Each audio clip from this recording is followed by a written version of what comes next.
ராம் ராம். வாழ்க வளமுடன். Voice of காஞ்சி நேயர் அனைவருக்கும் இனிய மாலை வணக்கம். இப்போ நாம எப்படி சரணாகதி பண்ணணும் அப்படிங்கறத பத்தி ஒரு கதைய விளக்குறார் ஒரு பராசர பட்டர்.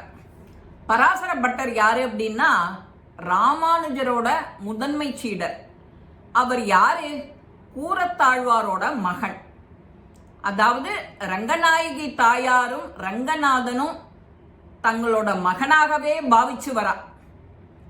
அவர் ஒரு தடவை காட்டு பகுதியில போயின்னு இருக்கும்போது திடீர்னு ஒரு காட்சியை பார்த்து மயங்கி விழுந்துடுறார். ரொம்ப நேரம் ஆகியும் அந்த பட்டர் எழுந்திருக்கவே இல்லை. அவரை தேடிண்டு பல பேர் அந்த சீடர்கள் அங்க வரா. இவரை பார்த்த உடனே அவரை எழுப்பி, ஏன் இப்படி, உங்களுக்கு என்ன ஆச்சு, உடம்பெல்லாம் நார்மலா இருக்கா அப்படிங்கும் போதே கேட்டு இருக்கும் போதே மயக்கம் தெளிஞ்சு கொடுத்தோம் அவருக்கு. அப்போ நீங்க காட்டுல என்னத்தை பார்த்தேல், உடனே உங்களுக்கு மயக்கம் வந்துடுத்தே, மயக்கம் வர மாதிரி என்னத்தை பார்த்தேல் அப்படின்னு கேட்கிறார். அங்க ஒரு கொடிய மிருகங்கள் ஏதாவது உங்களை தாக்க வந்துதா, இல்ல காட்டுவாசிகளால ஏதானும் உங்களுக்கு ஆபத்து வந்துதா அப்படின்னு எல்லா கேள்வியும் கேட்கிறா அந்த சீடர்கள். இல்ல இல்ல, அதெல்லாம் எதுவுமே இல்லை, நான் ஒரே ஒரு காட்சியை மட்டும்தான் பார்த்தேன். அந்த காட்சி என்ன அப்படின்னா, ஒரு சரணாகதி செய்யணும் அப்படிங்கிறதுக்கு ஒரு முயலுக்கு யார் பாடம் நடத்தினா, அந்த வேடனுக்கு யார் பாடம் நடத்தினா, அதுதான் நான் பார்த்த காட்சி. அது எப்படி அவளுக்கு தெரிஞ்சது அப்படின்னு எனக்கு தெரியல. ஒருத்தர் சரணாகதி அடையணும், ஒருத்தருக்கு கொடுக்கணும் அப்படின்னா அந்த வேடனுக்கு யாராவது சொல்லி கொடுத்துருக்காளா, இல்ல அந்த முயலுக்கு சரணாகதி அடையணும்னு தெரியும் போது அந்த வேடன் முயலினோட சரணாகதிய ஆசைப்பட்டு கேட்கறதேன்னு ஓகே அப்படின்னு சொன்னானா, அது கேட்டதையும் உடனே இவனும் கொடுத்துடுறான். அது எப்படி? சரணாகதினா என்னன்னே அறியாத ஒரு முயலுக்கு ஒரு சாமானியமான வேடன் எப்படி இதை கொடுக்க முடியும்? அது அவனுக்கு தெரிஞ்சிருக்கணும். தெரிஞ்சிருந்தாதான் அந்த முயலுக்கு அவன் கருணை காட்டியிருக்க முடியும். அந்த இறைவனே கதின்னு சொல்லி மன உறுதியோட இருந்தாதான் கருணையோட பகவானும் நமக்கு சரணாகதி அளிப்பார், மோட்சத்தை கொடுப்பார். உடனே இறங்கி வந்துருவர். அந்த சரணாகதி கேட்கும் போது திருவடிகளை நாம பற்றிக்கிறோம், உடனே அனுகிரகம் தருவானா அப்படின்னு கேட்டா நிச்சயம் தருவான். ஒருத்தருக்கோட சரணாகதிக்கும் அவன் தானே முன்னாடி இறங்கி வரான். அவனே கதின்னு நாம அவனை பற்றிக்கணும். பற்றின்றவாளை என்னைக்கான்னு கைவிடுவானோ? விடமாட்டான்.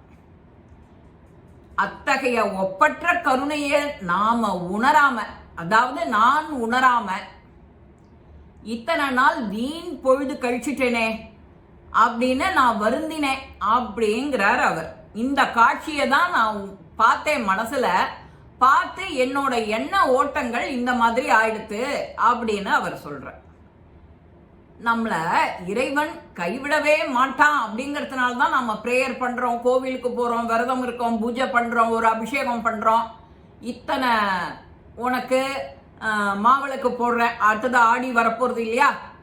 ஆடி மாசம்னாலே எல்லாருக்கும் பண்டிகை ஆரம்பமாக ஆடி பண்டிகையில ஆரம்பிச்சு எல்லாம் வரிசையா கட்டும். அது தட்சிணாயன புண்ணிய காலம் ஆரம்பம்.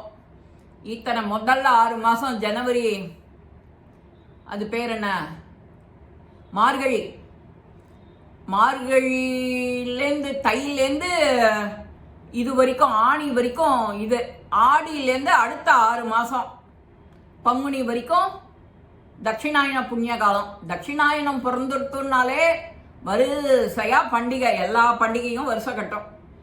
அப்போ நதி ஸ்நானம், கடல் ஸ்நானம், ஆடி அமாவாசை, மாகாளயம், இதெல்லாம் வரிசையா வந்துடும்.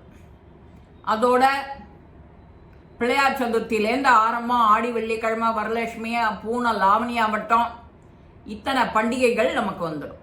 அப்ப அந்த அத்தனை பண்டிகைகள் தவிர மாசத்துக்கு சிவராத்திரி, பிரதோஷம், ஏகாதசி, இத்தனை பூஜை விரதம் இருக்கிறதுக்கு நமக்கு ஒரு நாள் அவ பண்ணி வச்சிருக்கா.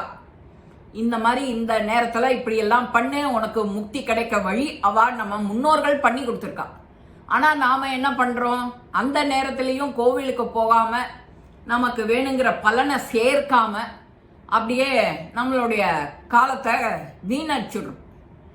அது வீணடிக்க கூடாதே. ஒரு சாமானியனுக்கும் எல்லாம் கிடைக்கணும் அப்படின்னு தான் தெய்வங்கள் நம்ம கூட நீ பிரார்த்தனை பண்ண உன் கூடவே இருக்கேன்னு சொல்ற. அப்பேற்பட்ட சரணாகதி தத்துவத்தை பண்ணினவனை கடவுள் கைவிட்டுடுவானோ? காப்பாற்றியே தீர்த்துடுவான். அப்போ அந்த உறுதி உனக்கு இருக்கணும். பிரேயர் பண்ற சாமானியமான உனக்கு இருக்கணும். சாதாரண மனுஷினா அப்படின்னு சொல்ல முடியாது. சாதாரண மனுஷி சொல்ற ஒரே ஒரு நாமா, ஒரே ஒரு வாழ்த்து, ஒரே ஒரு பக்தி அவன் கேட்டுட்டு இருப்பான், கைவிட மாட்டான். ஏன் கைவிடுறான்? வந்து தக்க நேரத்துல வந்து உன் பக்கத்துல நிற்பான், ஒரு கை கொடுப்பான். அப்படி ஒரு திடமான நம்பிக்கை உனக்கு வேணும்.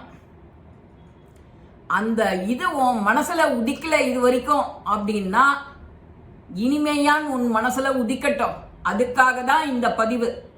அதுக்காக தான் அந்த ராமானுஜர், பராசர பட்டர், கூரத்தாழ்வான் அந்த கதையை இப்போ உங்களுக்கு சொன்னேன். அந்த சாதாரண ஒரு வேடன் முயலுக்கு எப்படி அனுகிரகம் பண்ணினா, அது கேட்டு இவனும் ஒரு கருணையை காட்டுறான். அப்போ அந்த கருணையை காட்டினதுனால அவனுக்கு அவ்வளவு பேர் கிடைக்கிறதுன்னா நாம சும்மா இருக்கலாமோ? நிச்சயம் இருக்கக்கூடாது. இந்த திடமான நம்பிக்கை உனக்கு இருக்கணும். அந்த பட்டர் அந்த விளக்கம் அது நமக்கானது. நாமளும் எப்பப்போ எந்தெந்த நாளைக்கு என்னென்ன செய்யணுமோ விடாத செய்யுங்கோ. இறைவனை காலை பற்றிக்கோங்க. பரிபூர்ண சரணாகதி அடைஞ்சு அவனோட நாமாவை சொல்லி நாமளும் முக்தி அடையணும். இந்த பதிவு உங்க எல்லாருக்குமே பிடிச்சிருக்கும். பொறுமையா கேளுங்க. இந்த பதிவு உங்க எல்லாருக்கும் பிடிச்சிருக்கும். லைக் பண்ணுங்க, ஷேர் பண்ணுங்க, பெல் பட்டனை கிளிக் பண்ணுங்க, சப்ஸ்கிரைப் பண்ணுங்க, கமெண்ட்ஸ் பாக்ஸ்ல கமெண்ட்ஸ் போடுங்க. ஸ்ரீ மகாபெரிவா திருவடிகளே சரணம். நல்லதே நடக்கும். ஆனந்தமாய் இருப்போம் நண்பர்களே. வாழ்க வளமுடன்.